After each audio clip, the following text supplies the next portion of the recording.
When opening OneChart, the first thing that displays is the home screen. For most positions, this includes the Message Center menu to the left and the Schedule view to the right. To view the full Message Center view, either click on a Message Center menu item or the Message Center icon in the ribbon on the top screen. The Message Center Inbox tab includes multiple sections. The inbox items include results, orders, documents, and messages. Work items include reminders, deficient documents, and saved documents. The numbers in parentheses behind a header note the total number of unreviewed items, followed by the total number of items. The bold line items in the various sections are the items which have not been reviewed or opened yet. The Inbox Orders section will display orders sent for co-signature by mid-level providers and other staff such as nurses and ancillaries. Med students and other non-provider staff may send proposed orders for review and signature. To review and sign or refuse the orders, select the Orders header to see them all in one screen, or select the subcategory label to see only the proposed or only the co-sign requests. Double-click on the first item in the list, and it will open the details. You can see the name of the ordering individual and the order in the upper area and the details below. The radio button in the action pane below is defaulted to approve the order. If you wish to approve the order, simply select OK and Next to move on to the next order for review. If you wish to view some information from within the patient's chart before signing the order, you can access the Summary view, which may give you access to desired information. The Summary view that opens will probably be the Ambulatory view, since the Message Center is heavily ambulatory venue focused. To refuse the order, change the selection option to Refuse and define a reason. Then select OK and Next or OK and Close. Remember, if you refuse to co-sign an order, that order still remains an active order in the patient chart. The chart must be opened and the order discontinued if that is what is desired for the patient care. Instead of refusing an order, if an order is routed to your inbox and it belongs to another provider and you know who that provider should be, please forward the order to them rather than refusing the order. Proposed orders were placed by an individual who does not have the licensure to activate the order, such as a medical student. A line item will display for each ordering session for each patient. The window that opens will display all the proposed orders from the ordering session. To authenticate and activate the proposed order, select the desired option, Accept, Reject, or Accept with Modify. Accept and Modify will open the patient chart to that order to allow the details to be altered before accepting. If all the orders should have the same action performed, Reject All or Accept All, the buttons at the bottom of the list of the proposed orders can be selected. Proposed orders are not active orders until they get accepted by the supervising provider.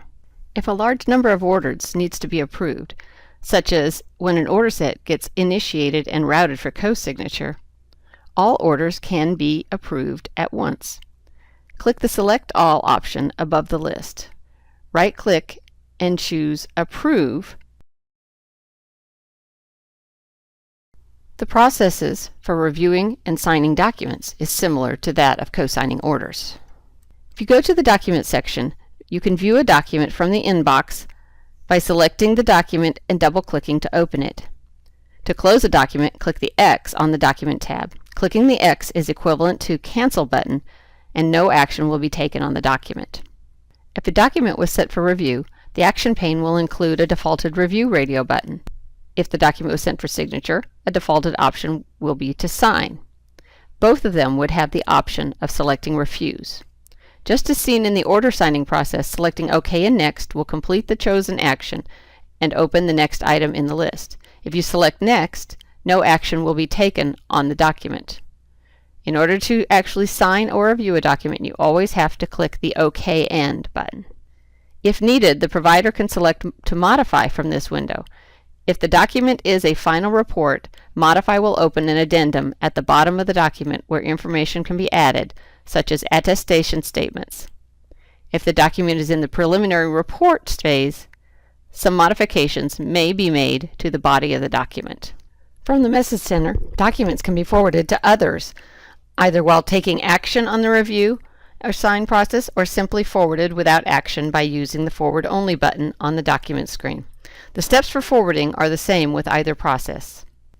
Select any recipient from the To box. Use the binoculars to search through the list to pick the appropriate person. Once you've highlighted them, select Add and then OK.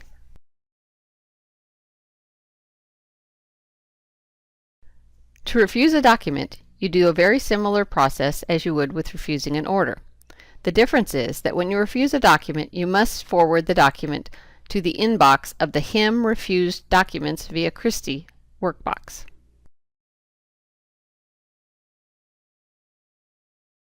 The last inbox section that we'll look at is the work items. They include reminders, which can be sent about getting patient follow-ups, etc., primarily used in the clinics. Deficient documents. Deficient documents automatically are sent to your inbox based on the patient's admission and discharge. If a document with the note type of history and physical is not in the chart for an admission, a deficiency will display. Likewise, when the patient is discharged, the deficiency occurs immediately if a document with the note type of discharge summary is not in the chart. The deficiencies will automatically disappear once the correct note type is in the patient chart for that encounter. If the document was dictated, after the dictated document is in the chart and signed, the deficiency will disappear. In the Saved Document section of the work items, you'll find a listing of any of the notes that you saved and had not signed and submitted yet. The note will be readily accessible there in the Saved Documents section for you to complete and sign. This serves as a reminder to complete the documentation and affords easy access to the items needing to be submitted. The second tab of your Message Center is your Proxy tab. The Message Center Proxy allows one user to give access to another user for defined items and actions in the inbox. Proxies can be used for times when the provider will be away from the patient care areas, such as on vacation or among practice partners who routinely cover for each other. Select the Proxies tab in the Inbox Summary menu. If other users have granted proxy to you, their names will be found in the drop-down list labeled Proxy. If you want to grant proxy of your inbox to another user, select the Manage button to open the Manage Proxy screen. Click Add at the bottom left to open the setup window. In the lower panes, New Given Proxy section, search for a user in the user window. Now you need to enter the correct begin date and end date. It'll default to today and 1 month from today. Identify what elements of the inbox to share. From the available items, if all items are to be proxied, select the Grant All button to move items to the Granted Items list. Or, if only selected items are to be proxied, highlight each item to be granted and click Grant. View the chosen items in the Granted Items pane. Select Accept and Next, then OK to complete the process and save the chosen settings. The provider receiving the proxy will have a message notifying them of the access that has been granted to them. In an inbox item, if signed as a proxy, the signature will reflect the signature was on behalf of the original inbox owner.